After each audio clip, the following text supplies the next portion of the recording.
The Philippines just experienced its second major geological event in 119 days. The footage is striking. The country, sitting directly above one of the deepest subduction zones on Earth, has now logged a magnitude 6.0 earthquake on its eastern coast, while a volcano on its western coast continues to erupt for the 119th consecutive day. At 2:09 yesterday afternoon, the floor under Tacloban City began to vibrate. Buildings 200 kilometers away were evacuated.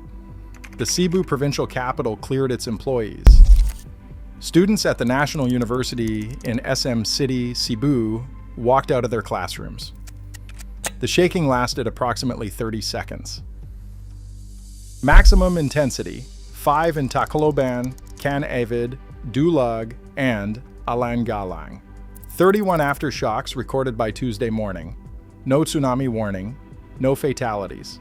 Only superficial cracks in some buildings.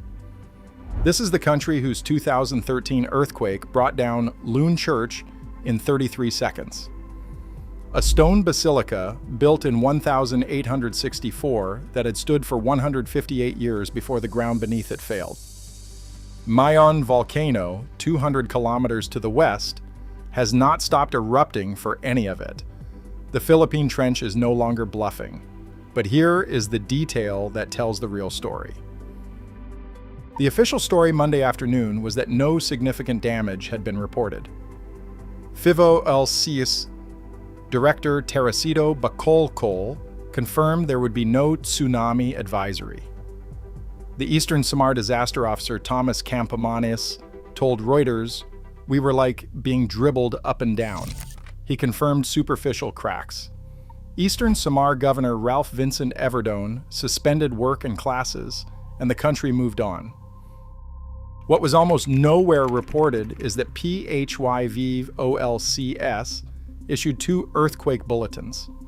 The first one listed the magnitude at 6.1 and the depth at 10 kilometers, a shallow quake.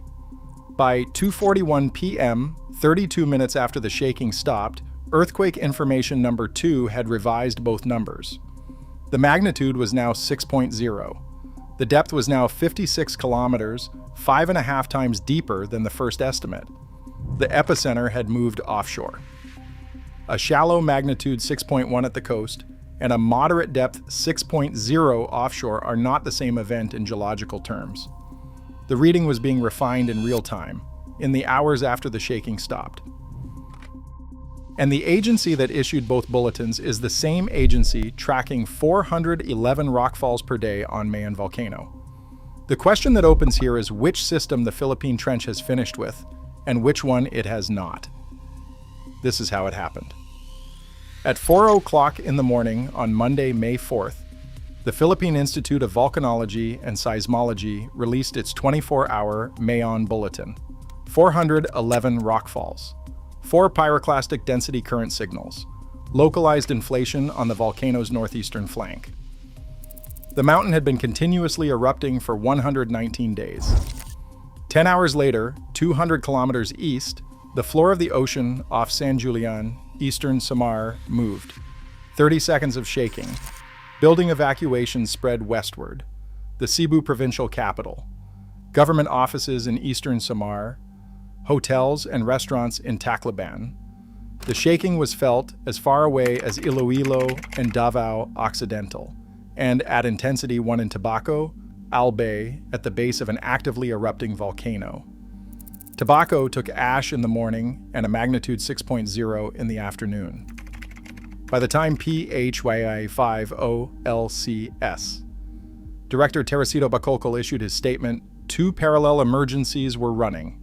His exact words on the earthquake were, "Damage to infrastructure and aftershocks would be possible from the latest earthquake." His exact words on Mayon, the same day, were, "Conditions were calm again on Monday, but the hazard remained due to continued instability." The same agency director, the same Monday, 2 different events on opposite coasts. Here is what made it so much worse. The shift from 10 kilometers depth to 56 is not a small adjustment.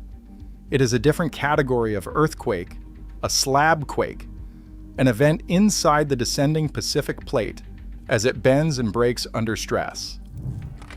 These are precisely the kinds of events that load the shallower portions of the system above them.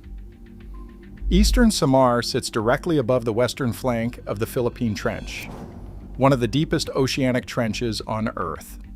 The Pacific Plate subducts beneath the Philippine Sea Plate at a convergence rate of roughly 8 to 10 centimeters per year.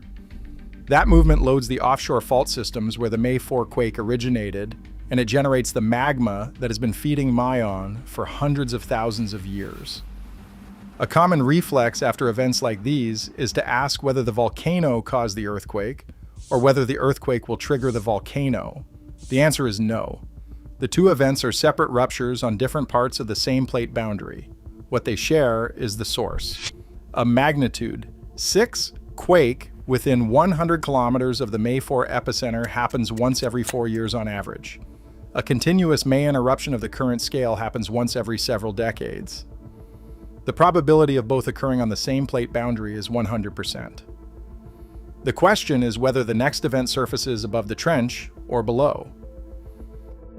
Here is what is not making most headlines. There is a church on Bohol Island called Loon.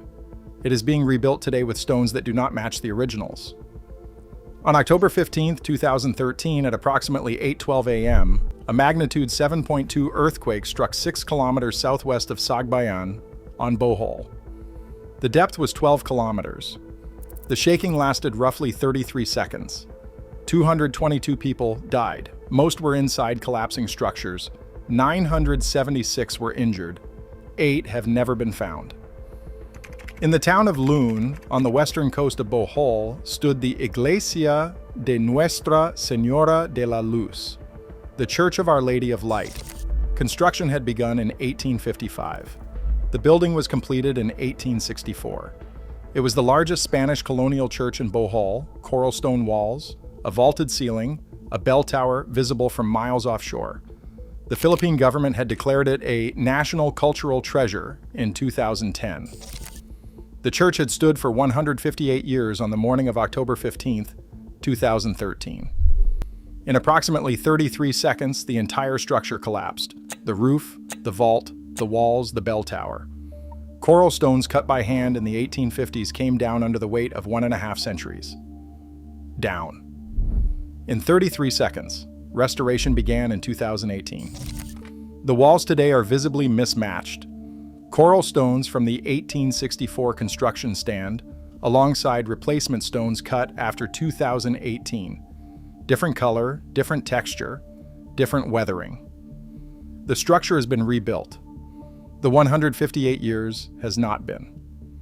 Tourists visit Loon Church today the way they visit Kagsawa Ruins Park, to stand in front of something that was permanent until it wasn't. The 2013 Bohol earthquake was not on the same fault as the May 4th Eastern Samar quake, but they were produced by the same plate boundary, the same machinery, the same 8 to 10 centimeters per year of movement that has not stopped in hundreds of thousands of years, and it is still not over. PHIVOLCS has not lowered the alert level on Mayon. The aftershock count from Eastern Samar is still climbing. Director Bacolcol is the same man speaking on both events the same week. The question is not whether the Philippines will have another major earthquake. It is on a plate boundary that produces them. The question is not whether Mayon will erupt again. It has not stopped erupting in 119 days.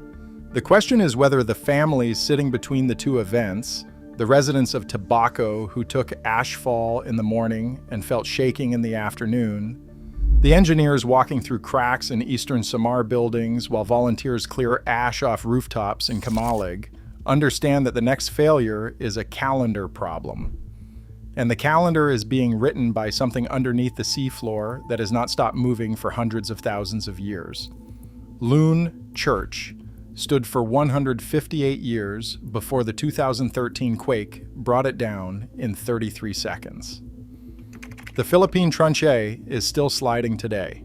The next 33 seconds have not been scheduled. If this story is worth telling, subscribe. We cover more of these every week.